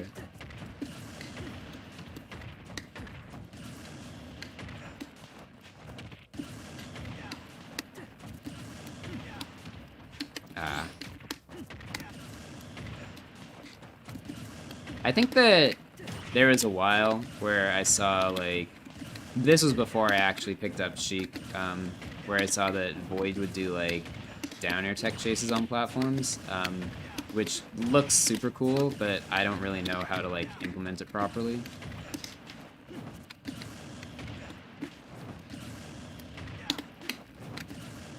I want to do a tech in place. Oh, wait, can I do short hop down air onto the platform? Hold up.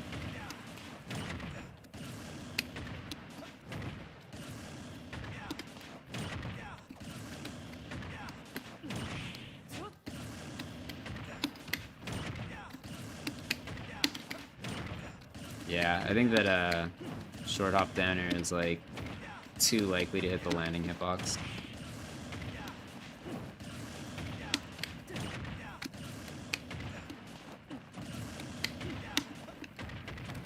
I don't know. Maybe I want to be able to just cover 3 out of 4 options. I think that if I just like went straight into up smash, funny, he bounces over it and also doesn't even die. I literally need the jab locks.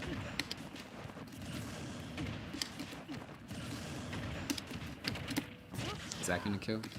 No. Okay. So yeah. That was real as hell. Don't let anyone tell you otherwise.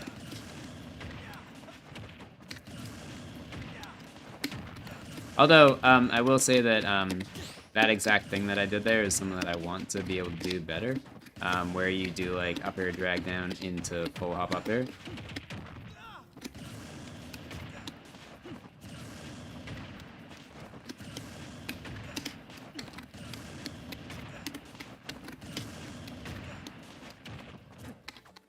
I think if I want to do the sharp up there, I need to like delay it, but then how am I gonna react to which way he rolls?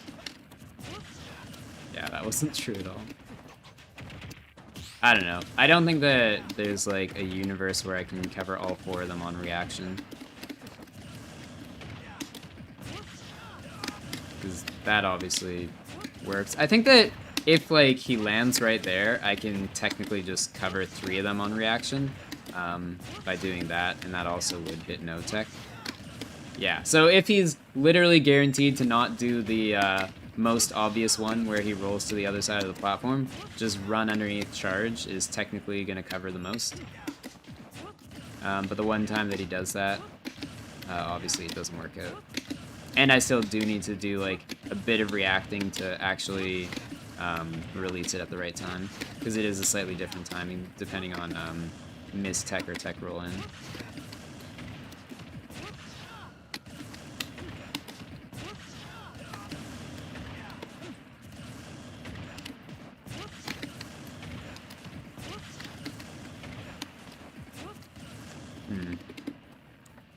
Honestly, though, maybe that's a nice, simple solution that's, like, more worth it than anything else. As much as I really love the jab lock, because I think it looks cool as hell, let's be honest, if you've watched my streams for, like, any amount of time, you see that I, like, mess it up all the time because, like, I'll hit a character that doesn't actually flop very high, or I'll hit a character that flops too high and, like, buffer the second one at the wrong time, and blah, blah, blah, because sometimes you have to wait. So, yeah. I think that, just doing dash up smash and getting some charge on it, and saying, you know what, if you do the tech rollout, good for you. I guess you can cover that as well if you just hard read it.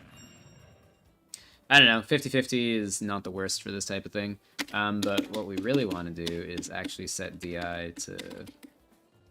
First off, at this percent, does DI out make you land on it? Makes you land on it, but way sooner though, so I actually get less charge. No matter, I'm pretty sure he was actually at 80. Okay, well, that claims to have killed.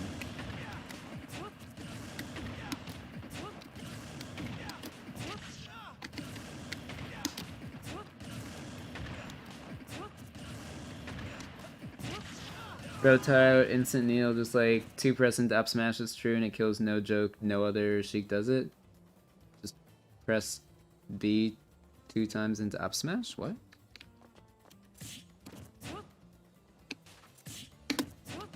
You mean jump?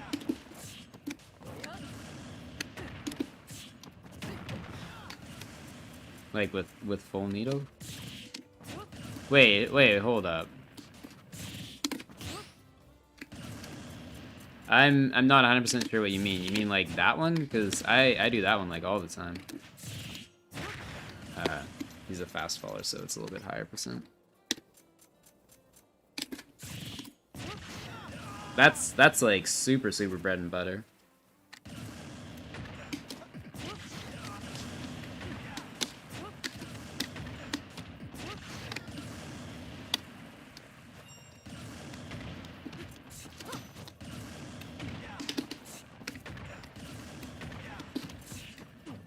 Hold up. Needle down tilt. New meta. Hold up, wait a second. Oh my god. There's no way that this is like a universe where that's actually like a more reliable kill confirm.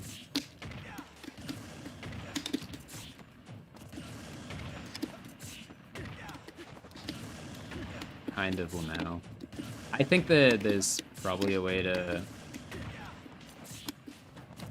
run off. Yeah, okay, hold up. If I do it a little bit better. I don't think that I actually want to down tilt on the needle confirm. I just need to do the needles to actually hit tech away.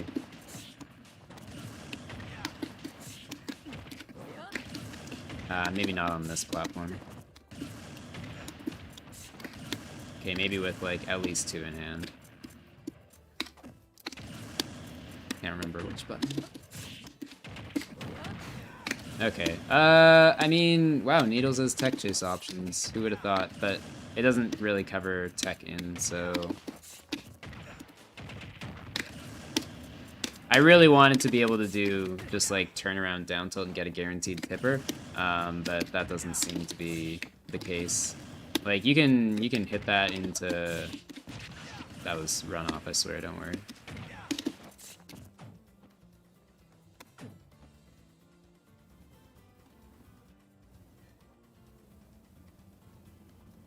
Do short hop needle, and before you land, press B again, and you get 2 needles. It's -8, and it combos into up smash. Oh, from empty clip.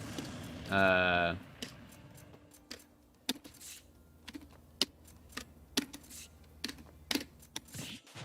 wow, it really does get 2 needles.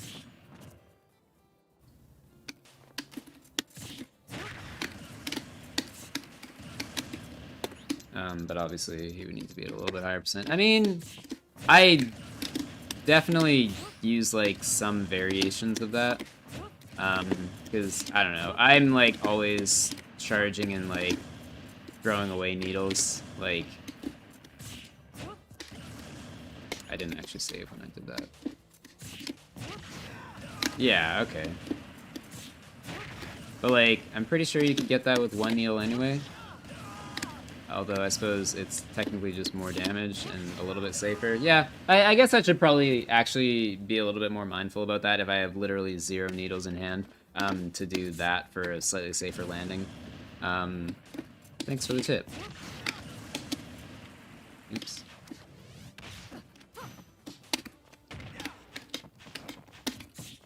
Oh. This Joker is not set to air dodge, right? He's set to shield on the ground. So anything that I may have been doing can and will be fake.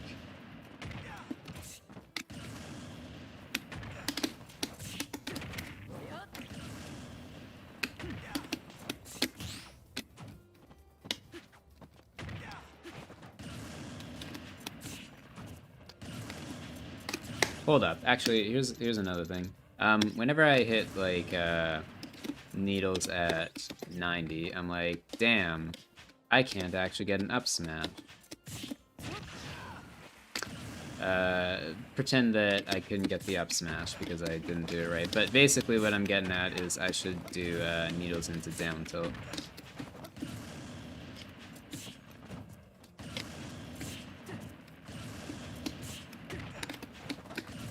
Man, why is tipper down tilt into up air actually like difficult to hit on? Task the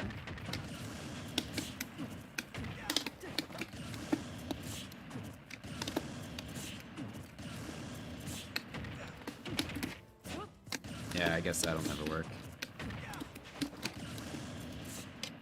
If you actually want it to be true after the down tilt, you need to do the up air too early for the drag down to be true. I guess you could do something that isn't up smash afterwards. Or maybe just say, fuck it, and go for up smash directly.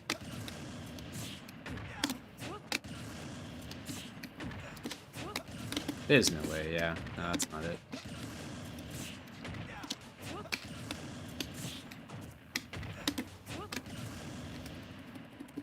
Double needle makes it set up into being safer on shield and pops him up a bit more. Yeah. Yeah.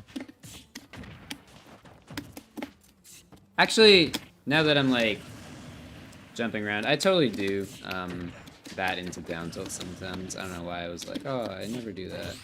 I'm pretty sure there's, like, the kind of true but also sort of fake F smash. And by sort of fake, I mean I don't think that it kills unless you get, like, this exact spacing. Is this gonna kill on DIN?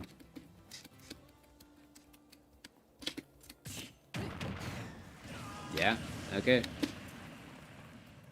Meant during the end of the roll animation, if you're referring to me. Oh, can you footstool off a tech chase? Oh my god, yeah, you can! You can! I labbed that out once. You can absolutely footstool off a tech chase. Hold up. Let's just do no DI for now.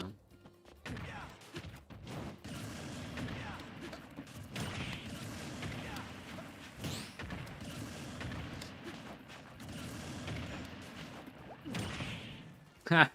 Kinda hype.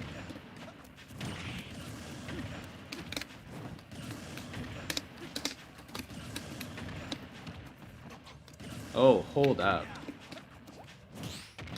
Oh my god, wait a second. There's actually, like, some potential here. If you just, like, burn both of your jumps, then you can, like, sort of option select mistech by just, like, mashing jump.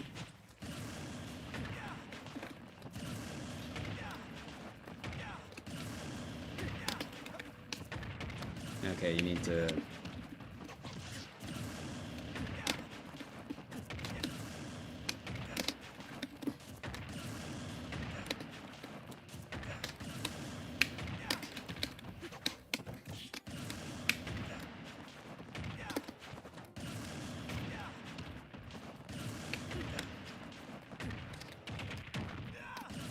There's actually, like, a decent amount of potential to this. Because you option select footstool on correct tech, and if you don't get the footstool, then you can, like, hit him when he goes to the edge of the platform. And if you land in the center of the platform, then you should be able to do a tipper down tilt in either direction. I guess the main problem still is what to do on a no DI though. Or sorry, on a no tech. Also, keep in mind that that F tilt upper that I just got was like ultra fake because that would be Can you please like hit a regular tech? There we go. That was often selected.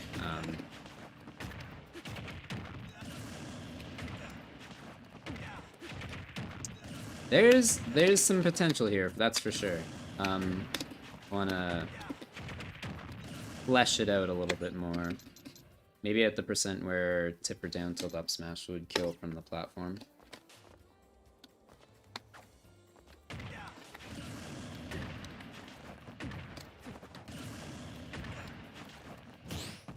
Nice. There's the option select. Okay, I'm just inputting it super wrong now. The question is what to do on no tech. Land beside him in shield. Oh, you need to actually be like ready to react. Like you can option select the footstool itself, but you still need to like react to the sound of it happening, which is I guess just a couple more frames to do so. I also need to like actually hit the fast fall. Oh, that was supposed to be up smashed. There's the footstool. Right.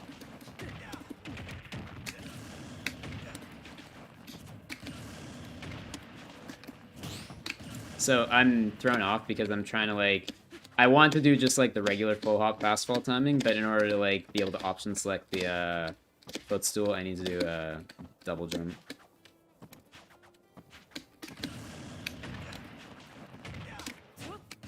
Nah, that's gotta be even lower percent.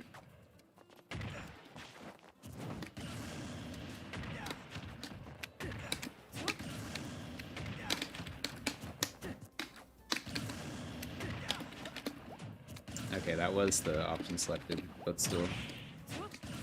And I just need to make sure that I actually do the right thing afterwards.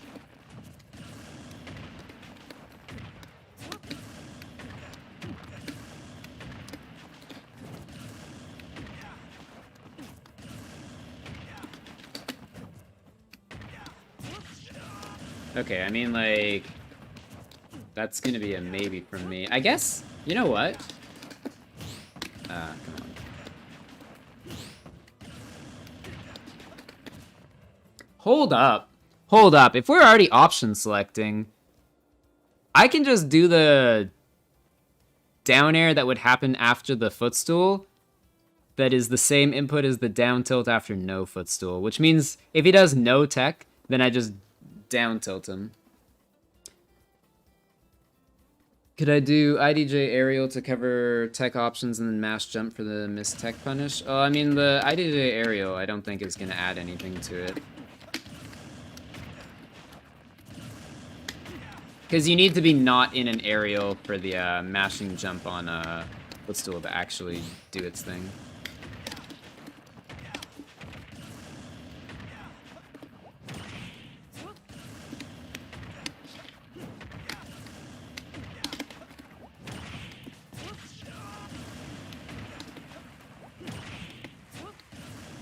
Honestly, though, like, how fucking swag would it be to tech chase someone on a platform with footstool down air up smash? That would actually be, like, career ending.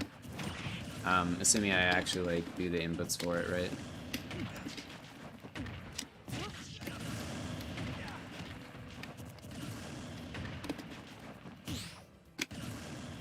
Yeah, you need to wait 15 frames after, or 16 or whatever. Oops, that was up smash, don't worry. Okay, so maybe I should like do the hold up thing.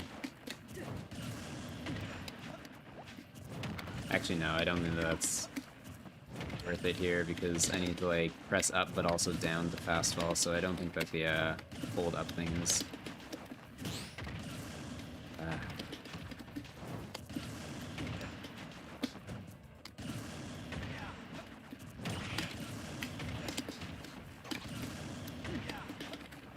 The problem is I'm literally just like, you know what? Okay, I'm stupid. I'm gonna stop mashing jump, and I'm just gonna time one jump input, like, in a place that would hit him for the, yeah. This is also, like, high-key hurting my arm, because I'm literally just, as soon as I get off the ground, I'm just, like, hard mashing with my right middle finger while also trying to do relatively complex movements. So, ergonomic controller, unless you're stupid with it. Yeah. Ouch. Sorry, these are not hand therapist approved stretches. Don't do them.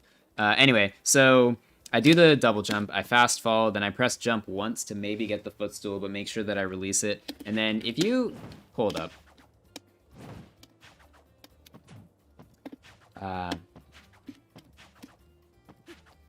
You can't buffer jump. So I would need to like let go of jump. So it'd just be like a real quick tap right here.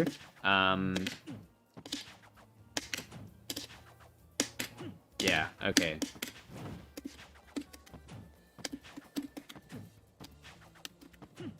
Can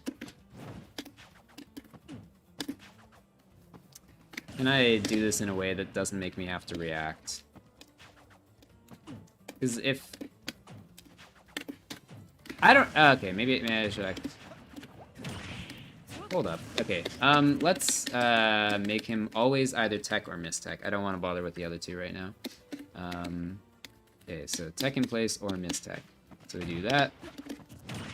And then what I'm going to do is I'm going to do that and then press jump. I need to actually get the fast fall.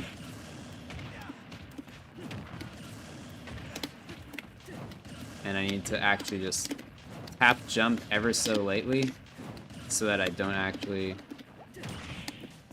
Okay, so the inputs that I'm doing are absolutely working if he does get the tech.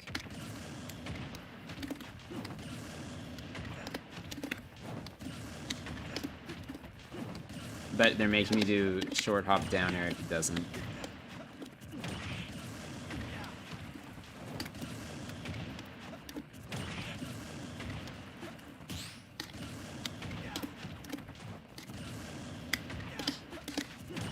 Yeah, I don't actually know what the buffer window is for footstool.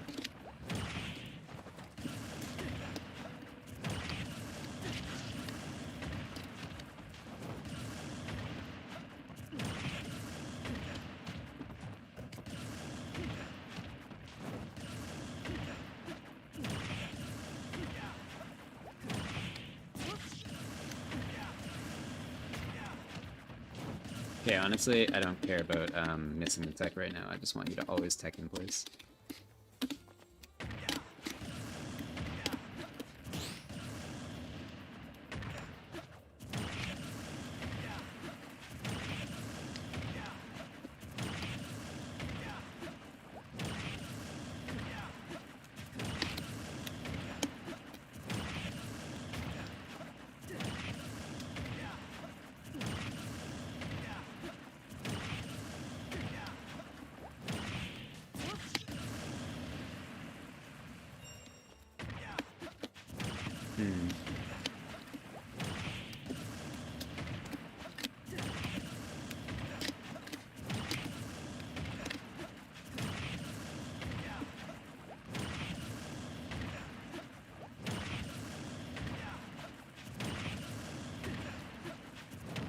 I want to do this, like, jump input as early as possible.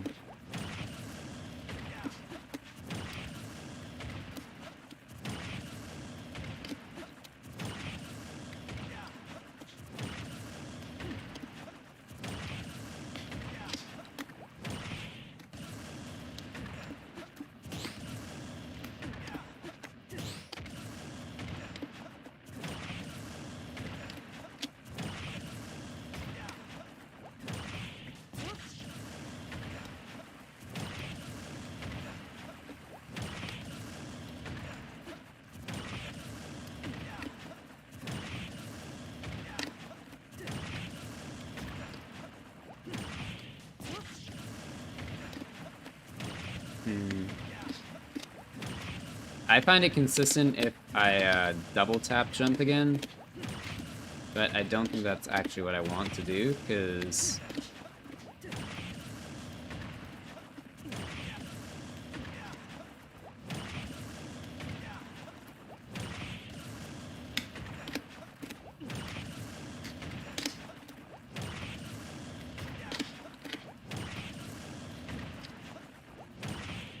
Okay, so now that I've gotten that drilled into my mind, let's change it up to miss the tech.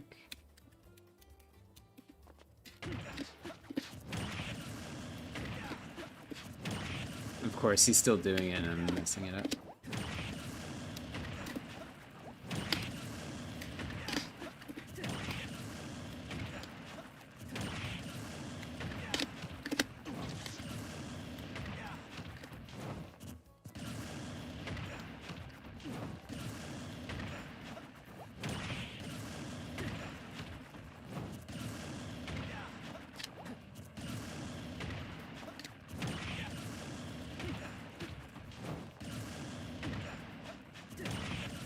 Maybe this isn't actually as sneaky and clever as I hoped.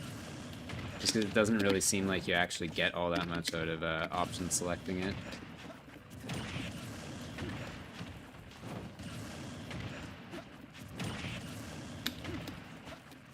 I guess maybe you could, like, do a reaction game. Okay, can I react to that? Where I don't do anything, and I footstool if he does do that. Actually, maybe. Maybe that's what I was missing all along. Just, like, do nothing if he, for now at least, do nothing if he doesn't tech, and, for now, footstool if he does tech. I'm getting that decently consistently, I think. So we do this. Footstool up smash. Footstool up smash. And then nothing. Okay, cool. So at the very least, it is within, like, the raw realm of reaction time to decide whether or not to footstool, just because it is technically a frame 1 input. Now what I need to do is... Okay, first off, let's set the tech options to those. Nice.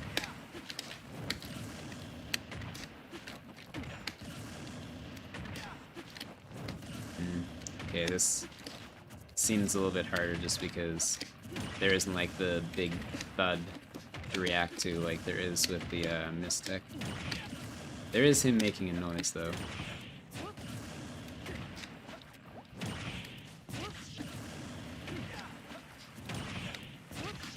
That was late.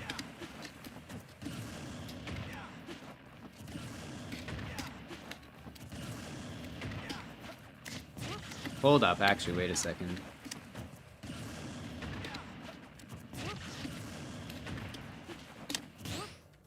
No, that's not gonna work. I do need to land on it and do like a down tilt or something.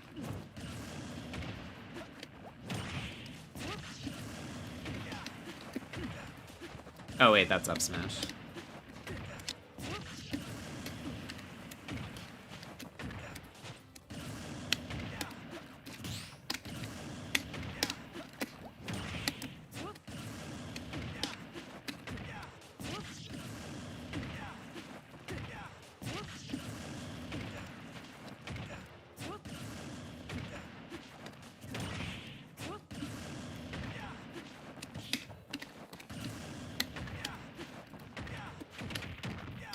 I really just need to remember which buttons to press.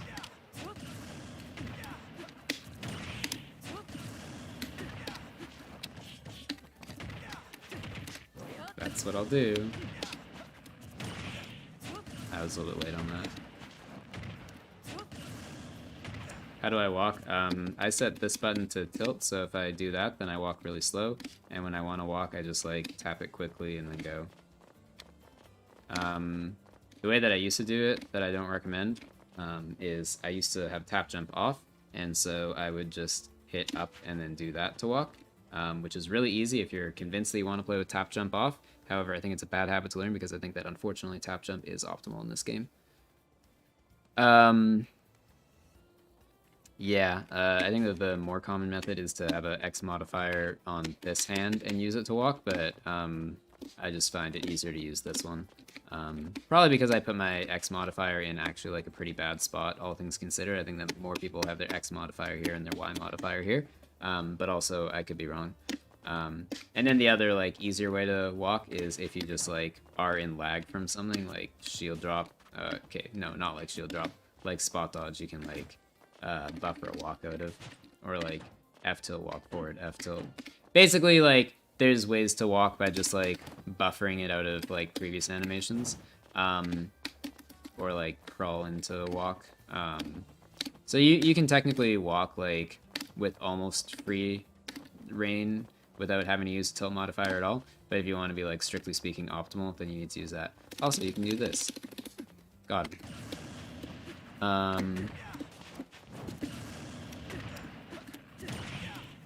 I feel like, there's so much potential here. I want it to be the thing. I really just want it that badly. But I think that maybe it's like even just too situational. Because you basically need to like make sure that he's going to go to the center of the platform if you want to actually get the tipper on everything. Also, the fact that that even connects is kind of just because I have him set to no DI right now. If he was on random DI, I'm sure this would be like absurdly impractical.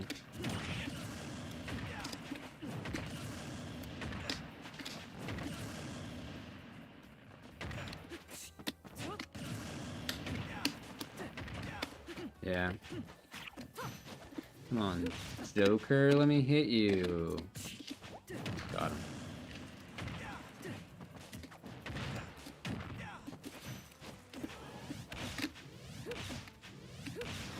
Oh yeah, I've been thinking of doing a slightly different input for this, just because, I don't know, I find myself like a little bit inconsistent when I'm being lazy. Rather than what I usually do, which is drop off ledge, tap jump up, drift forward. So it ends up looking like that. I'm gonna actually input a jump manually, which I think technically is a little bit slower. It's just easier to time so I don't accidentally do that, which I tend to do a lot. Oh. Or maybe it doesn't actually make a difference and I'm still like equally likely to mess up either way. Yeah, okay, never mind, I take it back.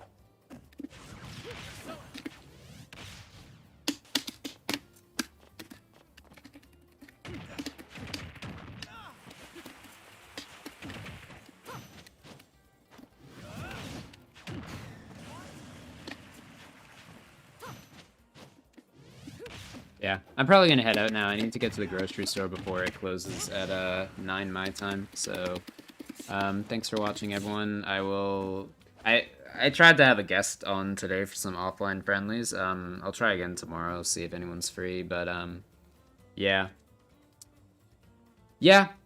Thanks for watching. Not walking. Thanks for watching, everyone. Bye bye. See you later.